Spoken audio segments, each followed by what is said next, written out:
नमस्कार दोस्तों। तो दोस्तों कैसे हैं आप सबकी प्रिपरेशन कैसे चल रही है। दोस्तों जैसा कि आप लोग जान रहे हैं कि कल से आपके लिए एसएससी जीडी एग्ज़ाम के लिए जीके का प्रैक्टिस सेट स्टार्ट किए हैं। तो यदि आप लोग कल वाली वीडियो नहीं देखें तो ज़रूर देख लें और आप अपने दोस्तों में ज़्यादा से ज़्यादा शेयर करें जो दोस्त लोग एसएससी जीडी के लिए अप्लाई किए हैं। ओके। और यदि आप एसएससी जीडी के अलावे भी किसी भी एग्ज़ाम के लिए अप्लाई किए हुए हैं और उसमें जीके जीएस से क्वेश्चन पूछा जाएगा तो उसमें भी ये 100% हेल्प करेगा। ओके दोस्तों, आज ये जीके का दूसरा प्रैक्टिस सेट है। आपको एग्ज़ाम तक जीके का और हिंदी का बेहतरीन प्रैक्टिस सेट प्रोवाइड करवाएंगे जो आपको एग्ज़ाम में अच्छा खासा हेल्प करेगा और आपको एक आइडिया लगेगा कि आपका प्रिपरेशन का लेवल कितना है, आप कितने स्कोर एग्ज़ाम में कर सकते हैं।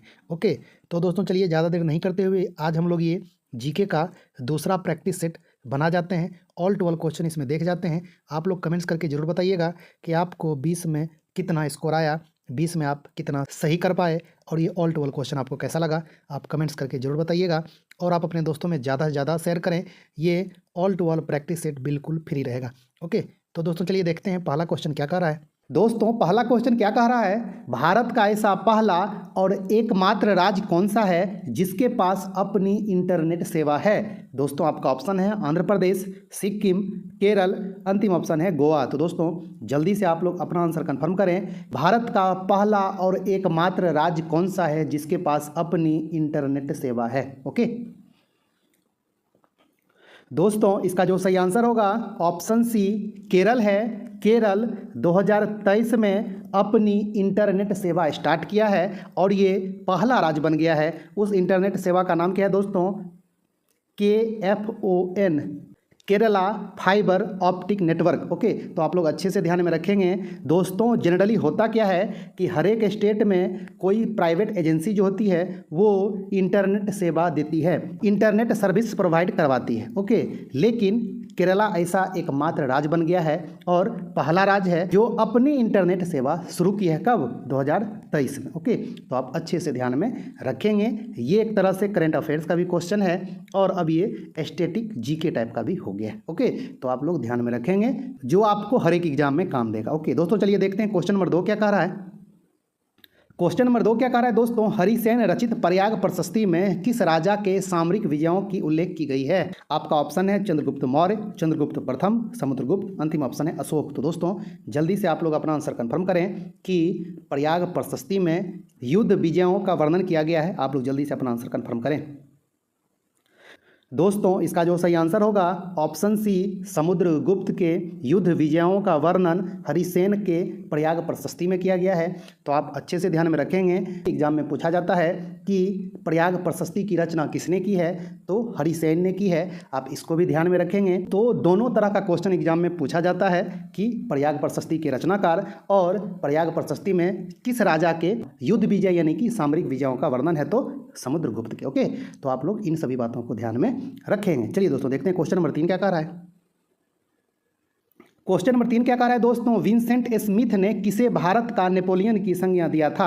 आपका ऑप्शन है चंद्रगुप्त मौर्य, चंद्रगुप्त प्रथम, समुद्रगुप्त, अंतिम ऑप्शन है अशोक। तो दोस्तों जल्दी से आप लोग अपना आंसर कंफर्म करें कि विंसेंट स्मिथ ने किसे भारत का नेपोलियन कहा था। दोस्तों इसका जो सही आंसर होगा ऑप्शन सी समुद्रगुप्त को भारत का नेपोलियन कहा जाता है और इसकी संज्ञा विंसेंट स्मिथ ने दिया था। ओके चलिए दोस्तों देखते हैं क्वेश्चन नंबर 4 क्या कह रहा है। क्वेश्चन नंबर 4 क्या कह रहा है दोस्तों, बीजक किस संप्रदाय के अनुयायियों का सुप्रसिद्ध धार्मिक ग्रंथ है। आपका ऑप्शन है जैनियों का, बौद्ध का, कबीरपंथी का, अंतिम ऑप्शन है यहूदी का। तो दोस्तों जल्दी से आप लोग अपना आंसर कंफर्म करें कि बीजक किस संप्रदाय के सुप्रसिद्ध धार्मिक ग्रंथ है। दोस्तों इसका जो सही आंसर होगा ऑप्शन सी कबीरपंथी। कबीरपंथी संप्रदाय के मानने वाले लोगों का धार्मिक ग्रंथ है, उसका नाम है बीजक। ओके तो आप ध्यान में रखेंगे। चलिए दोस्तों देखते हैं क्वेश्चन नंबर 5 क्या कह रहा है।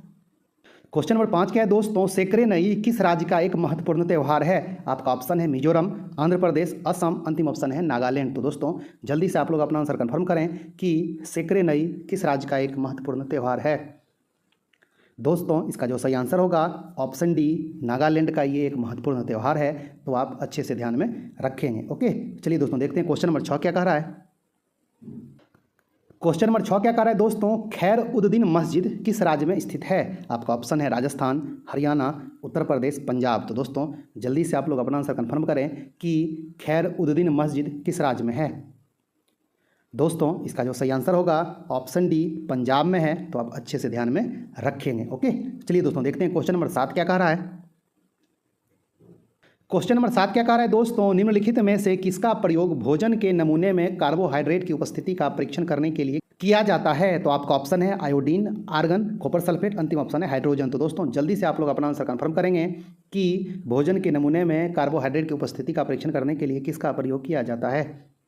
दोस्तों इसका जो सही आंसर होगा ऑप्शन ए आयोडीन, तो आप अच्छे से ध्यान में रखेंगे। ओके, चलिए दोस्तों देखते हैं क्वेश्चन नंबर 8 क्या कह रहा है। क्वेश्चन नंबर 8 क्या है दोस्तों, डेल्टा किस से संबंधित है। आपका ऑप्शन है द्वीपों से, नदियों से, पहाड़ों से, पठार से। तो दोस्तों जल्दी से आप लोग अपना आंसर कंफर्म कर लें, बहुत ही आसान क्वेश्चन है। दोस्तों इसका जो सही आंसर होगा ऑप्शन बी नदियों से संबंधित है। आप लोग जानते होंगे कि नदी के द्वारा डेल्टा बनाई जाती है। अब किन किन नदियों के द्वारा डेल्टा बनाई जाती है, किन किन नदियों के द्वारा एक्सचुरी बनाई जाती है, आपको पता होना चाहिए यदि आप लोग ज्योग्राफी पढ़े होंगे। तो यदि आपको नहीं पता होगा तो इसके लिए भी एक क्लास लाएंगे, आपको अच्छे से बता देंगे। ऑल टू ऑल क्वेश्चन जो भी डेल्टा से और एक्सचुरी से रिलेटेड क्वेश्चन है, ऑल टू ऑल क्वेश्चन आपको बता देंगे। ओके, और इसका जो बेसिक कंसेप्ट है वो भी आपको बता देंगे कि कौन सी नदी पूरब की ओर बहती है तो क्या बनाती है, कौन सी नदी पश्चिम की ओर बहती है तो क्या बनाती है, सब कुछ आपको बेसिक समझा देंगे। चलिए दोस्तों देखते हैं क्वेश्चन नंबर 9 क्या कह रहा है। क्वेश्चन नंबर 9 क्या कह रहा है दोस्तों, भारतीय राष्ट्रीय कांग्रेस का पहला अधिवेशन कहाँ हुआ था। आपका ऑप्शन है कोलकाता, पटना, बॉम्बे, लाहौर। तो दोस्तों जल्दी से आप लोग अपना आंसर कंफर्म करें कि राष्ट्रीय कांग्रेस का पहला अधिवेशन कहाँ हुआ था। दोस्तों इसका जो सही आंसर होगा ऑप्शन सी बॉम्बे में हुआ था। आप लोग अच्छे से ध्यान में रखेंगे। इसका स्थापना कब हुआ, 28 दिसंबर 1885 को, और इसका इसी दिन जो पहला अधिवेशन हुआ वो बॉम्बे में हुआ था, है ना। तो आप अच्छे से ध्यान में रखेंगे। चलिए दोस्तों देखते हैं क्वेश्चन नंबर 10 क्या कह रहा है। क्वेश्चन नंबर 10 क्या है दोस्तों, प्रसिद्ध पुस्तक इंडिका के रचनाकार मेगास्थनीज किस देश के मूल निवासी थे। आपका ऑप्शन है यूनान, चीन, इटली, पुर्तगाल। तो दोस्तों जल्दी से आप लोग अपना आंसर कंफर्म करें कि मेगास्थनीज किस देश के निवासी थे। दोस्तों इसका जो सही आंसर होगा ऑप्शन ए, ये यूनान के यात्री थे, ये यूनान के निवासी थे। यूनान को ग्रीस भी कहा जाता है, ग्रीक भी कहा जाता है, आप अच्छे से ध्यान में रखेंगे। और इनका जो प्रसिद्ध पुस्तक है वो इंडिका है। तो एग्जाम में ये भी क्वेश्चन पूछा जाता है कि इंडिका के रचनाकार कौन है, तो मेगास्थनीज हैं। और एग्जाम में ये भी पूछा जाता है कि मेगास्थनीज किसके दरबार में आए थे, किसके शासनकाल में भारत आए थे। तो चंद्रगुप्त मौर्य के समय ये भारत आए थे और इनके दरबार में ये बहुत दिनों तक रहे थे, और चंद्रगुप्त मौर्य के शासनकाल का वर्णन ये अपनी पुस्तक इंडिका में किए थे। ओके, तो आप ये सभी बातों को अच्छे से ध्यान में रखेंगे। चलिए दोस्तों देखते हैं क्वेश्चन नंबर 11 क्या कह रहा है। दोस्तों क्वेश्चन नंबर 11 क्या कह रहा है, भारत का प्रधानमंत्री बनने के लिए किसी व्यक्ति की न्यूनतम उम्र कितनी होनी चाहिए। आपका ऑप्शन है 21 वर्ष, 18 वर्ष, 25 वर्ष, अंतिम ऑप्शन है 30 वर्ष। तो दोस्तों जल्दी से आप लोग अपना आंसर कंफर्म करें कि प्रधानमंत्री बनने के लिए न्यूनतम उम्र कितनी होनी चाहिए। दोस्तों इसका जो सही आंसर होगा ऑप्शन सी 25 वर्ष होनी चाहिए, क्योंकि प्रधानमंत्री बनने के लिए जो योग्यता है वो ये है कि संसद सदस्य बनने की योग्यता उसमें होनी चाहिए। तो आपको लोकसभा का सांसद बनने के लिए कम से कम उम्र 25 साल होनी चाहिए, और राज्यसभा सांसद बनने के लिए कम से कम उम्र 30 वर्ष होनी चाहिए, है ना। तो यदि आपको प्रधानमंत्री बनना है तो कम से कम लोकसभा का मेंबर तो आपको बनना ही पड़ेगा, इसके लिए उम्र 25 वर्ष होनी चाहिए, है ना। तो इसका मतलब साफ साफ है कि प्रधानमंत्री बनने के लिए न्यूनतम उम्र 25 वर्ष होनी चाहिए। चलिए दोस्तों देखते हैं क्वेश्चन नंबर 12 क्या कह रहा है। क्वेश्चन नंबर 12 क्या कह रहा है दोस्तों, गोल गुंबज किस राज्य में स्थित है। आपका ऑप्शन है तेलंगाना, आंध्र प्रदेश, राजस्थान, कर्नाटक। तो दोस्तों जल्दी से आप लोग अपना आंसर कंफर्म करें कि गोल गुंबज किस राज्य में स्थित है। दोस्तों इसका जो सही आंसर होगा ऑप्शन डी कर्नाटक में है। कर्नाटक के बीजापुर में गोल गुंबज स्थित है, तो आप अच्छे से ध्यान में रखेंगे। ओके, चलिए दोस्तों देखते हैं क्वेश्चन नंबर 13 क्या कह रहा है। क्वेश्चन नंबर 13 क्या है दोस्तों, गोलकुंडा किला किस राज्य में स्थित है। आपका ऑप्शन है तेलंगाना, आंध्र प्रदेश, राजस्थान, अंतिम ऑप्शन है कर्नाटक। तो दोस्तों जल्दी से आप लोग अपना आंसर कंफर्म करें कि गोलकुंडा का किला किस राज्य में है। दोस्तों इसका जो सही आंसर होगा ऑप्शन ए तेलंगाना में है, तो आप अच्छे से ध्यान में रखेंगे। चलिए दोस्तों देखते हैं क्वेश्चन नंबर 14 क्या कह रहा है। क्वेश्चन नंबर 14 क्या कह रहा है दोस्तों, ग्रीष्मकालीन ओलंपिक 2020 का आयोजन कहाँ हुआ था। आपका ऑप्शन है gold coast, Paris, Tokyo, Beijing. तो दोस्तों जल्दी से आप लोग अपना आंसर कंफर्म करें कि ओलंपिक 2020 कहाँ हुआ था। दोस्तों इसका जो सही आंसर है ऑप्शन सी टोक्यो में हुआ था। 2020 ओलंपिक टोक्यो में हुआ था, तो आप अच्छे से ध्यान में रखेंगे। ओके, चलिए दोस्तों देखते हैं क्वेश्चन नंबर 15 क्या कह रहा है। क्वेश्चन नंबर 15 क्या कह रहा है दोस्तों, ग्रीष्मकालीन ओलंपिक 2024 का आयोजन कहाँ होना प्रस्तावित है।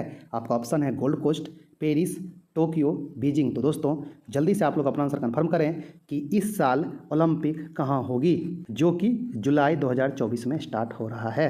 आप लोग जल्दी से अपना आंसर कंफर्म करें। दोस्तों इसका जो सही आंसर है ऑप्शन बी, पेरिस में होगा। तो आप अच्छे से ध्यान में रखेंगे और देश का नाम आएगा तो फ्रांस, है ना। तो फ्रांस के पेरिस में ग्रीष्मकालीन ओलंपिक 2024 का आयोजन होगा।